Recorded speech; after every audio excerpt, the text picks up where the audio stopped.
Good morning, I'm Charles Lejano. This is One News Now. Deputy Majority Leader and Pampanga Representative Mikey Arroyo is urging the COMELEC to consider postponing the 2022 polls. During the COMELEC's 2021 budget deliberations, Arroyo pointed out that it's impossible to hold elections without risking massive transmission of the coronavirus. The lawmaker added that the COMELEC can't count on the public to go out to register or cast their votes because they're afraid they might be infected with the deadly virus. COMELEC, but with the two chambers of Congress. Still, Arroyo said it would be better if the COMELEC recommends the postponement so that the public would not conclude that lawmakers are simply colluding to stay in power.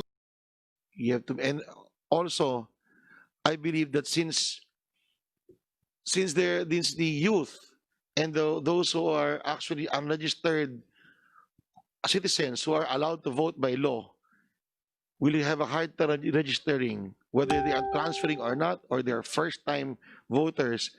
I'm positive that not many of them will be able to register. And come election day, no matter how prepared we are, it will cause a serious dent on our health situation.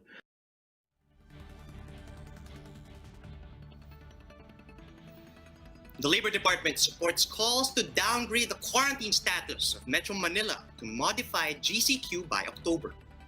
Speaking to 1PH's Sa Totoo Lang, Labor Secretary Silvestre Bello III says they have always shared the same stance with the Trade Department regarding this issue. Bello also claims that people in Metro Manila are becoming more health conscious, so it might be safe to relax quarantine rules in the region. I stood up kanina and said I support the position of Secretary Lopez ng DTI kasi pag may magandang negosyo, magandang trabaho. And I think it's a reason to upgrade yung level natin. Nakikita naman natin na gumaganda ang sitwasyon. The Department of Agriculture sounds the alarm on the worsening threat of African swine fever in the country. During the Laging Handa briefing on Thursday, Agriculture Secretary William Dar said new cases have been recorded in Albay, Laguna, Quirino, Quezon, Batangas, and Cavite.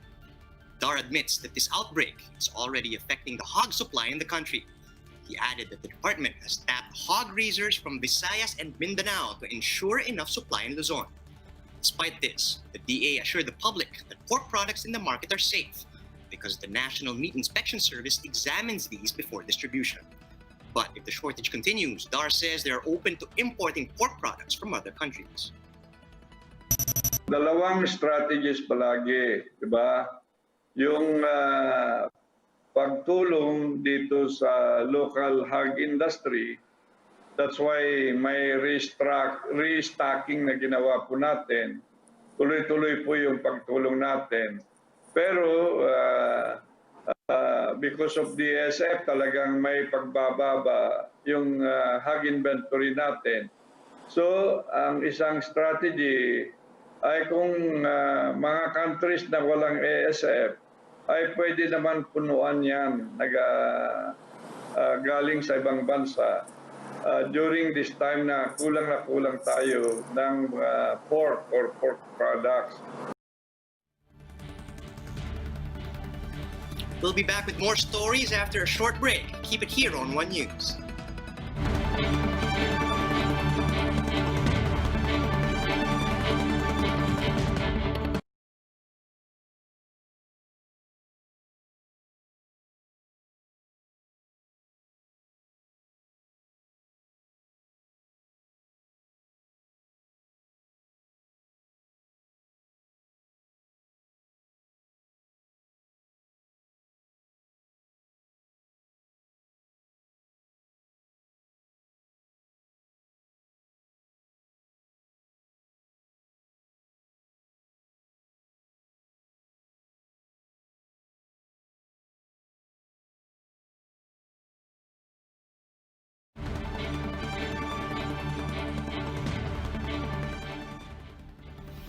You're still watching One News Now. I'm Charles Lejano. LRT Line 1 is ramping up contact tracing efforts among passengers by launching a new feature in the Ikot Manila app. To tell us more about this, we have Gerard de la Peña. He's reporting live from Mandaluyong. Gerard, good morning. What do you have for us? Good morning, Charles. Well, the LRT Line 1 management has upgraded its app to allow for contact tracing among its passengers. Well, the Ikot Manila app was launched sometime last year as a guide for commuters on train availability and schedules, among others. Now, the new contact tracing feature is added to save passengers from the hassle of having to manually write down their names and contact details before they board the trains. The feature may work without internet access, and users just have to turn on their Bluetooth connection to use the service. The app will then prompt the user to request identity, wherein he or she may see other users within range. The system takes note of the people in close contact with one another. The app also has an option for passengers to report if they test positive for COVID-19. Then the app will notify and advise possible close contacts to undergo self-isolation. The LRT management says the feature complies with privacy laws as all identities remain confidential. Aside from the contact tracing feature, the app has also allowed direct access to Sakay.ph so the commuters may know how to navigate the streets, especially now that public transportation remains limited. Well, Charles, the app, this feature is available right now on Android and soon on iOS. The authorities are urging the public to download and use the app in order to aid in curbing the spread of COVID-19. Charles. Thanks for that, Gerard. That was Gerard de la Peña reporting live from Mandaluyong. And just in time for the Christmas season, the Bangko Sentral is set to enforce an annual interest rate ceiling of 24% on all credit card transactions starting November 3. This means credit card holders only need to pay up to 2% interest each month for all of their transactions. This 2% ceiling also applies to outstanding credit card balances, but does not include credit card installment loans. The policy also enforces a maximum processing fee of 200 pesos per transaction. BSP Governor Ben Diokno explained that this initiative is aimed to ease the financial burden on MSMEs amid the pandemic. The IATF has finally given its nod for the PBA to restart its season under a bubble setup.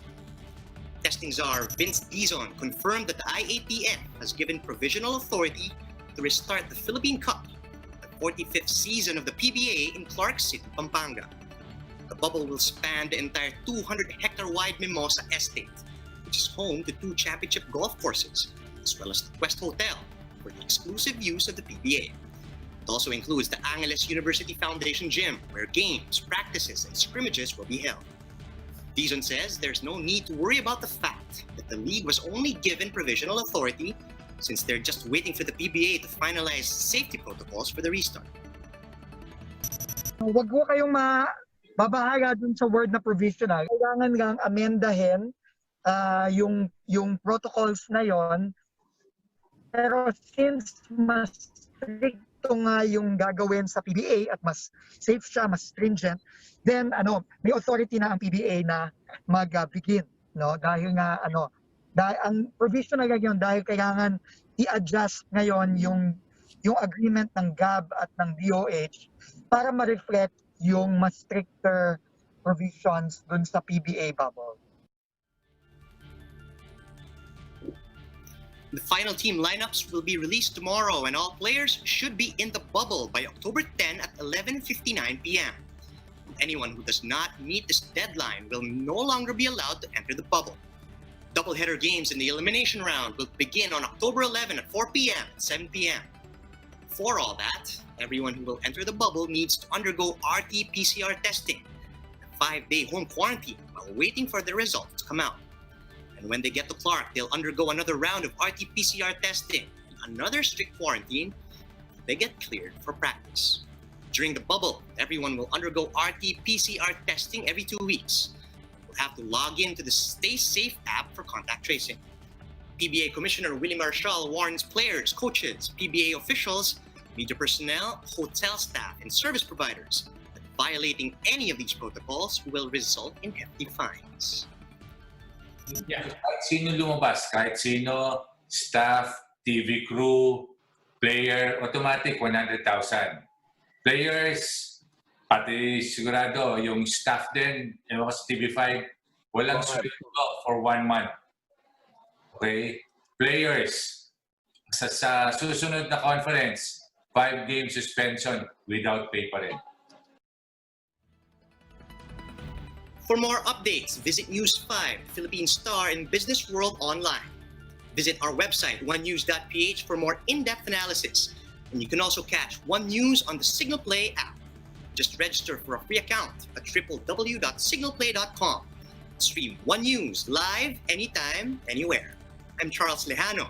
We are One News.